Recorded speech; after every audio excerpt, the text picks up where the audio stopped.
Friends, welcome back to Eduswitch UP board. मैं हूं आपका friend and guide Krishna Tripathi.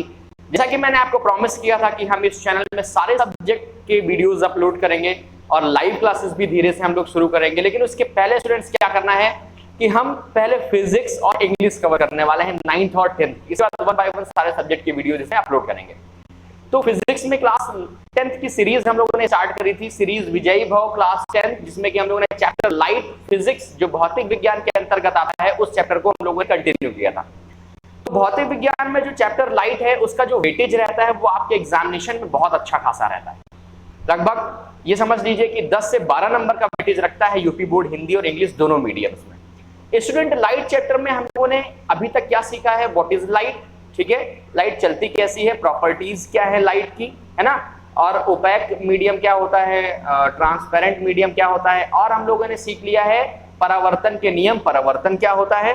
तो परावर्तन जो हमारे पास क्रियाकलाप होता है उससे रिलेटेड हमारे कुछ एप्लीकेशंस हैं, जैसे कि हमारे दर्पण जितने भी होते हैं, चाहे वो समतल दर्पण हो, चाहे वो एक इस गोलीय दर्पण की बात कर लीजिए, वो सब परावर्तन के नियम पर ही काम करते हैं।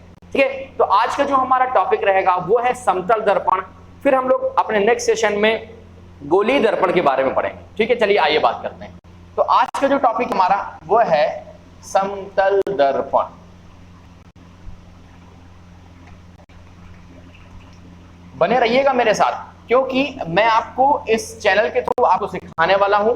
सबसे पहली चीज तो ये मैं बताने वाला हूं कि किसी भी चैनल में अगर आप जुड़ रहे हैं तो उससे आपको क्या बेनिफिट है। तो पहला बेनिफिट तो आपको सीधे भौतिक विज्ञान फिजिक्स का ढेर सारा नॉलेज, धीरे से मैथ्स की वीडियो, सारे सब्जेक्ट की वीडियोस में डालेंगे।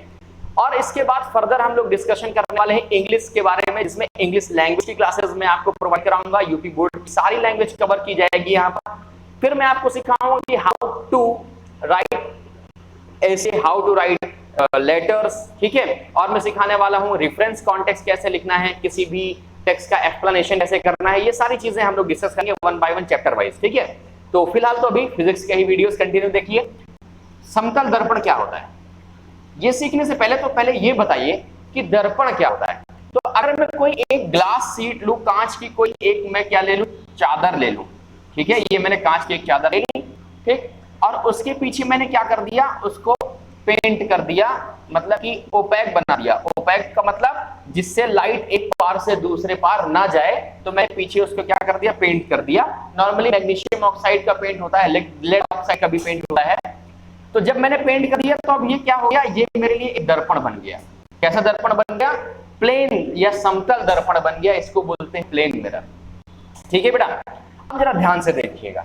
अब ये समतल दर्पण तो बन गया, तो इसकी प्रॉपर्टीज क्या है, समतल दर्पण क्या होता है, तो मैं आपको फिर से बता दूं कि अगर मैं एक कांच की चादर में उसके एक तरफ से पॉलिश कर दूं, पेंट कर दूं, तो वो जो हमारा बन के तैयार होगा गैजेट, वो होगा हमारे लिए समतल दर्पण। Student, right. अब समतल दर्पण तो हमने सीख लिया कि क्या होता है।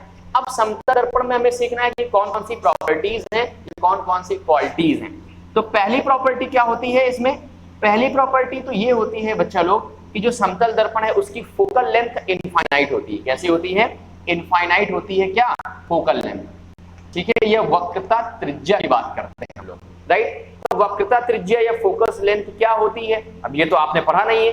तो जब अभी हम लोग गोलीय दर्पण पढ़ेंगे तो हम लोग ये सारे टर्म क्लियर करेंगे कि फोकल लेंथ क्या होती है या वक्रता त्रिज्या क्या होती है। फिलहाल भी आपको समझना है पहली प्रॉपर्टी कि जो प्लेन मिरर है उसकी जो फोकल लेंथ मतलब वक्रता त्रिज्या होती है वो क्या होती है, इनफाइनाइट होती है। ठीक है, अब दूसरी प्रॉपर्टी की मैं बात करता हूं कि जो इसमें इमेज फॉर्म होती है, जो इसमें चित्र बनता है, ठीक है, वो कैसा होता है, वो वर्चुअल और इरेक्ट बनता है, मतलब आभासी प्रतिबिंब बनता है। कैसा, आभासी प्रतिबिंब का मतलब ये हो गया कि हमें एक्चुअल में नहीं, जो चीजें दिखती हैं वो होती नहीं है। लाइक आपने भूत प्रेत का नाम सुना है, तो वो एक्चुअल में होती तो है नहीं, लेकिन अगर हम क्या करते हैं, उनको देख लेते हैं तो ऐसा लगता है कि वहां पर कोई है। सपोज आप अपने फोन में मुझको देख रहे हैं, तो क्या मैं सच में आपके पास हूं, नहीं, मैं वर्चुअली आपसे कनेक्ट हूं। तो इसे हम लोग बोलते हैं वर्चुअल, मतलब आभासी। ठीक है, ओके। तो दूसरी प्रॉपर्टी आपको समझ में आ गई।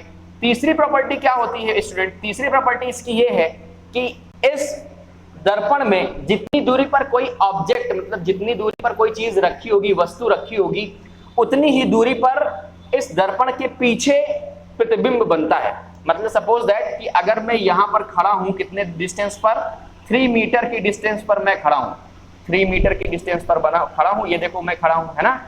तो अब जो मेरा प्रतिबिंब बनेगा वो इस मिरर से, इस दर्पण से कितनी दूर पर होगा, 3 मीटर की दूरी पर ही होगा। ये बात ध्यान दीजिएगा। ओके, इतनी बात समझ में आ गई कि नहीं आ गई? अब आभासी जो प्रतिबिंब बनता है, तो उन सब दर्पण में आभासी प्रतिबिंब बनता है जिनमें वो दर्पण के पीछे इमेज को फॉर्म करा रहा होता है, या किसको फॉर्म करा रहा होता है, चित्र को फॉर्म करा रहा होता है, ठीक है, प्रतिबिंब को फॉर्म करा रहा होता है। तो जब पीछे बनेगा तो वो कैसा होगा, हमेशा आभासी होगा और वास्तविक नहीं होगा, ठीक है। चलो ठीक है, तो तीसरी प्रॉपर्टी समझ में आ गई कि जो दूरी होगी, दूरी होगी किसकी, वस्तु की दूरी, और ऑब्जेक्ट मतलब वस्तु और प्रतिबिंब की दूरी, तो वो क्या होंगी, आपस में बराबर होंगी, ठीक है। एक और चीज सीख लीजिए यहां से। सपोज दैट इसकी हाइट मेरे पास है 2 मीटर का है, ये आदमी, ये जो खड़ा है ये 2 मीटर का है, ठीक है। तो ये जो प्रतिबिंब बनेगा ये भी कितने मीटर का बनेगा, ये भी 2 मीटर का बनेगा स्टूडेंट।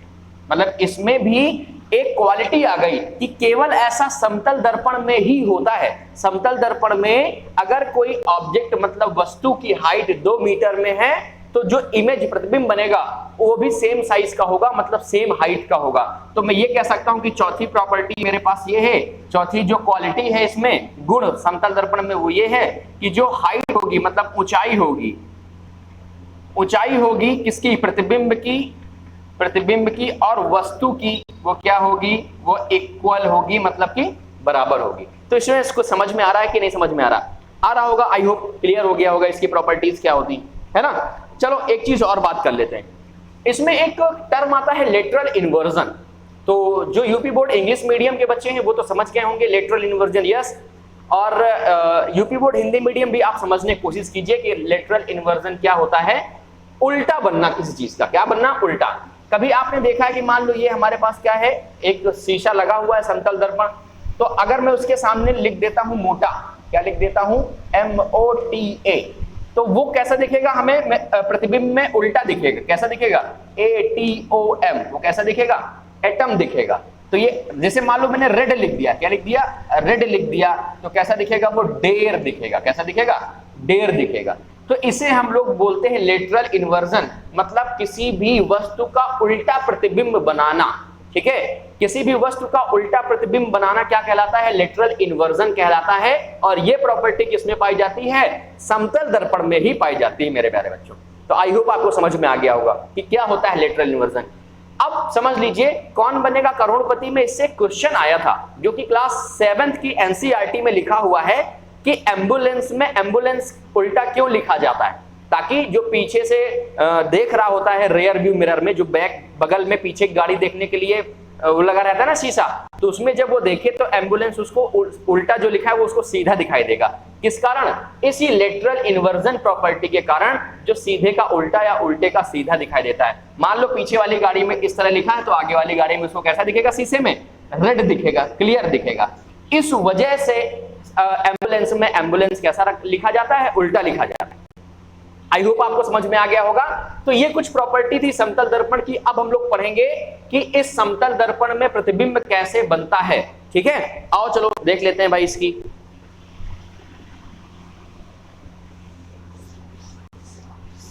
प्रतिबिंब बनने से पहले थोड़ा सा एक टॉपिक और मुझे याद आ गया है, आपकी बुक में ही दिया हुआ है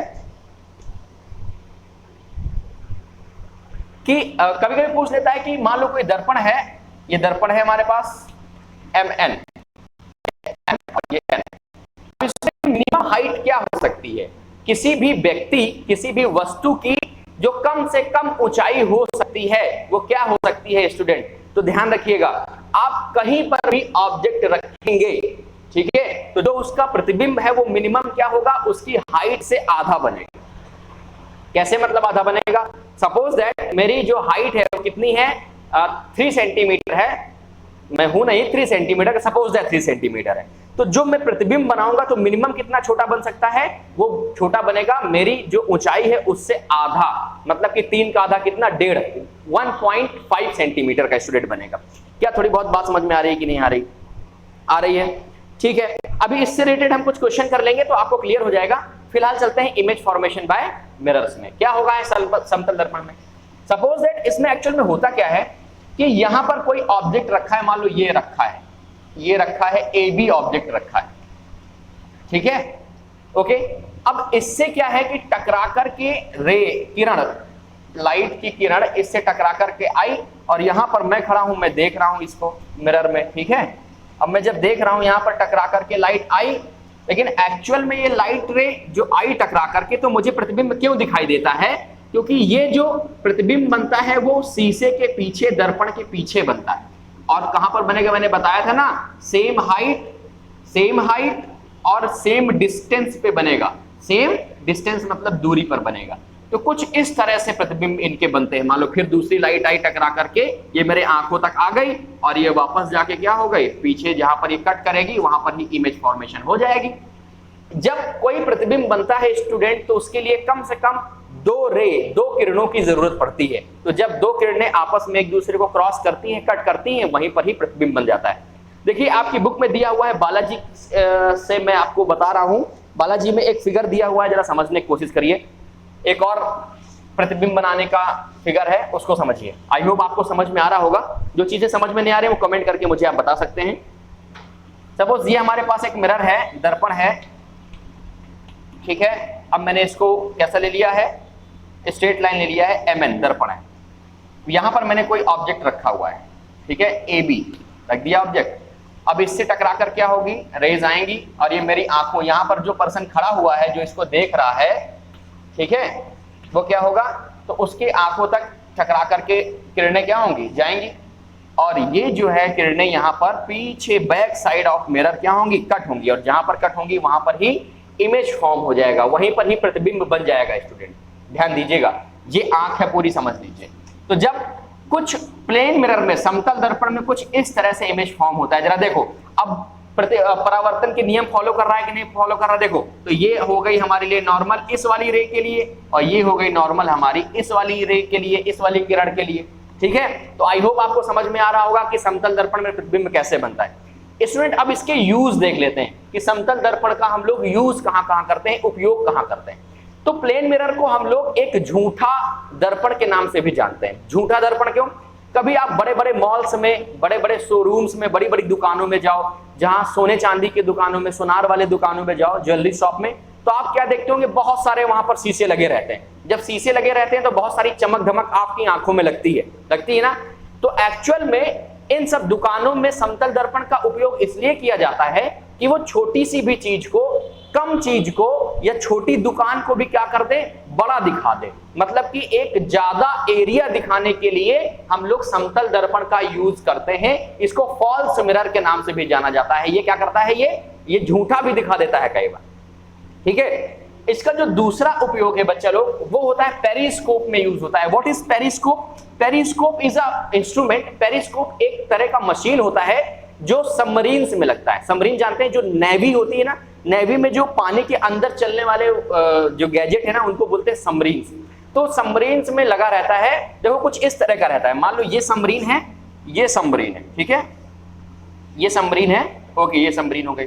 तो अब इसमें कुछ इस पॉइंट पे लगा रहता है, वो किस पॉइंट में, इस पॉइंट में, ठीक है, और यहां से अंदर लगा रहता है ताकि बाहर की चीजें उनको अंदर से दिख जाएं। अब जरा देखो कैसे बना होता है, ये बना होता है कुछ इस तरह से, ध्यान दीजिएगा। टोटल इसमें मिरर का यूज होता है। देखो एक मिरर यहां पर लगा दिया, एक मिरर यहां पर लगा दिया, और यहां से क्या कर रहे हैं, देख रहे हैं। तो कोई भी लाइट आएगी तो इमेज कहां बनाएगी, इस मिरर में बनाएगी। अब यहां से परावर्तन हो गया तो इस मिरर में बनेगा, और यहां से परिवर्तन हो गया तो इनकी आंखों में बनेगा। बनेगा कि नहीं बनेगा? तो ये पेरिस्कोप होता है, इसका नाम ही है पेरिस्कोप, हिंदी और इंग्लिश में। और यहां से फिर क्या करते हैं, वो अंदर से बैठे हुए बाहर की चीजों को क्या कर लेते हैं, देख लेते हैं।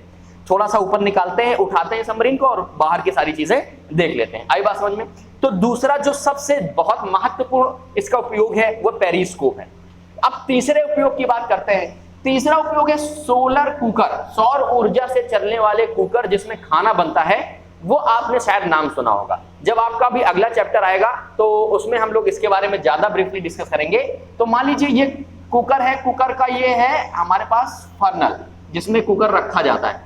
तो इसमें यहां पर हम लोग मिरर का यूज करते हैं लाइट की रेज को रिफ्लेक्ट करने के लिए। ध्यान दीजिएगा, यहां पर प्लेन मिरर मतलब समतल दर्पण का भी उपयोग होता है और उत्तल दर्पण का भी इसमें उपयोग होता है। क्यों? क्योंकि वो लाइट मतलब किरण, जो प्रकाश है उसकी जो किरण है उसको एक तरफ कन्वर्ज करता है, मतलब कि मिलाता है एक ही बिंदु पर, तो ज्यादा उसमें एनर्जी जनरेट होती है। तो ये तीन उपयोग तो हो गए। और देखिए मैं आपको बता देता हूं कि आपकी किताब से कुछ उपयोग बता देता हूं भाई, है ना। ओके, तो आई होप कि आपको समझ में आ गया होगा और आपकी बुक्स में भी इतने ही दिए हुए हैं।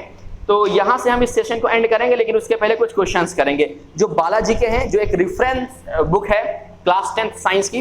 देखिए इसमें क्वेश्चन दिया हुआ है, an object of 4 metre length, मतलब एक वस्तु है जिसकी जो ऊंचाई है वो 4 मीटर की है लंबाई और 4 सेंटीमीटर दूरी पर रखा गया है। तो कितनी ऊंचाई और कितनी दूरी पर उसका प्रतिबिंब बनेगा? तो स्टूडेंट आंसर इज 4। समतल दर्पण में मैंने प्रॉपर्टी बताई थी ना, सेम ऊंचाई सेम दूरी, तो इसका आंसर क्या होगा? सेम बनेगा। मतलब 4 सेंटीमीटर है तो 4 सेंटीमीटर ऊंचाई, 4 सेंटीमीटर दूरी तो 4 सेंटीमीटर दूरी। तो आई होप आपको क्लियर हो गया होगा। अब अगला क्वेश्चन क्या कह रहा है? कहता है कि एक 170 सेंटीमीटर ऊंचा लंबा व्यक्ति खड़ा हुआ है प्लेन मिरर के सामने, तो जो मिरर है वो कितना चाहिए कम से कम उसकी इमेज बताने के लिए? ध्यान दीजिएगा, ये इंपॉर्टेंट कॉन्सेप्ट है, ध्यान दीजिएगा, बहुत जरूरी है। अब कोई भी व्यक्ति है, मान लो ये एक व्यक्ति है, अब इसकी जो प्रतिबिंब बनाने के लिए, इस आदमी का प्रतिबिंब बनाने के लिए जो हमें दर्पण चाहिए, जो हमें शीशा चाहिए, वो मिनिमम क्या होना चाहिए? उसकी जो हाइट है उसकी हाइट का हाफ होना चाहिए। ध्यान दीजिएगा स्टूडेंट, ये बहुत इंपॉर्टेंट कॉन्सेप्ट है, मैंने इसके बारे में थोड़ी सी चर्चा की थी। देखिए इसकी मान लीजिए हाइट है h, तो हमें जो शीशा चाहिए, हमें जो दर्पण चाहिए वो कितना होना चाहिए? Minimum h/2। अगर इस कॉन्सेप्ट को ये फॉलो कर रहा है तो हम इस दर्पण में इस व्यक्ति की पूरी प्रतिबिंब बना सकते हैं। कम से कम कितना होना चाहिए? उसकी हाइट का आधा होना चाहिए, तभी वो पूरा प्रतिबिंब बना पाएगा। ध्यान दीजिएगा, और अगर उसकी हाइट से कम है तो वो पूरा प्रतिबिंब नहीं बना पाएगा। ठीक है, तो ये क्वेश्चन दिया था, तो क्या दिया था उसमें? 170 सेंटीमीटर दिया। तो ध्यान दीजिए 170 सेंटीमीटर हो गई उसकी हाइट व्यक्ति की, तो बटे 2, तो बटा 2 करो तो कितना आ गया? 8 आ गया, और 5 आ गया, मतलब 85 सेंटीमीटर हाइट का हमें दर्पण चाहिए कम से कम। प्यारे बच्चों, आई होप आपको क्लियर हो गया होगा। आगे चलते हैं थोड़ा सा। लिखा हुआ है एक व्यक्ति है, वो मिरर की तरफ शीशा रखा है। जरा समझिए, क्वेश्चन समझ लीजिए, और ये हमारे आज की सेशन का लास्ट क्वेश्चन होगा। जरा देखिए,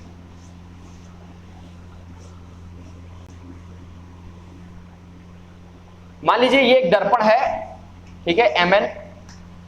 अब यहां पर खड़े हैं कोई एक भाई साहब, खड़े हैं भाई साहब, ओके, मौजू में। अब ये दर्पण की तरफ चल रहे हैं, He moves towards the mirror, ये मिरर की तरफ चल रहा है, समतल दर्पण की तरफ चल रहा है। ठीक है, फिर क्या कहता है? कहता है वेलोसिटी दी हुई है 5 मीटर पर सेकंड, और इसकी जो गति है वो कितना दिया हुआ है? 5 मीटर पर सेकंड की गति से वो मिरर मतलब दर्पण की तरफ क्या कर रहा है? चल रहा है। यह एक व्यक्ति है जो 5 मीटर पर सेकंड की गति से दर्पण की तरफ चल रहा है। तो फिर पूछता है by which velocity will he see in image coming towards him? तो जो उसकी प्रतिबिंब होगा, जो उसका प्रतिबिंब होगा, वो किस गति से हमें इस व्यक्ति की तरफ चलता हुआ दिखाई देगा? जो इसका प्रतिबिंब होगा वो इस व्यक्ति की तरफ कितनी स्पीड, कितनी गति से चलता हुआ दिखाई देगा। तो बच्चा लोग, ये भी एक बहुत ही प्यारा कॉन्सेप्ट, ध्यान रखिएगा। अगर ये भाई साहब 5 मीटर पर सेकंड की गति से दर्पण की तरफ जा रहे हैं, तो दर्पण के अंदर जो भाई साहब हैं, जो इनका प्रतिबिंब होगा वो इनकी तरफ दुगनी स्पीड से चलता हुआ दिखाई देगा, दुगनी रफ्तार से चलता हुआ दिखाई देगा। नहीं आया समझ में? मतलब कि अगर ये 5 मीटर पर सेकंड की गति से दर्पण की तरफ बढ़ रहे हैं, तो दर्पण के अंदर जो इनका प्रतिबिंब है वो इनकी तरफ कितना? 10 मीटर पर सेकंड की स्पीड से चलता हुआ दिखाई देगा, गति से चलता हुआ दिखाई देगा। अगर ये कितनी मीटर पर सेकंड की गति से चल रहे होंगे? तो बताओ, कमेंट करके बताओ फटाफट कि जो दर्पण के अंदर प्रतिबिंब है वो इनकी तरफ कितना 100 मीटर पर सेकंड की गति से चलता हुआ दिखाई देगा। ठीक है बच्चे लोग, याद रहेगा। तो ये थे कुछ क्वेश्चंस जो आपके इंटेक्स्ट क्वेश्चन थे, एग्जाम्पलर क्वेश्चन थे जो आपकी बुक के थे। आई होप आपको ये समझ में आ गया होगा समतल दर्पण वाला सेशन। अगर आपको समझ में आया है तो कमेंट करके जरूर बताइएगा, वीडियो को शेयर कीजिएगा, सब्सक्राइब करिएगा और बेल आइकन प्रेस करना बिल्कुल मत भूलिएगा, क्योंकि आपको नए वीडियोस की लेटेस्ट अपडेट मिलती रहती है। और बहुत ही जल्द हम लेके आ रहे हैं English language and English literature and many more subject for you. ठीक है, तो आज के लिए इतना ही। Bye bye, tata, thank you class, take care.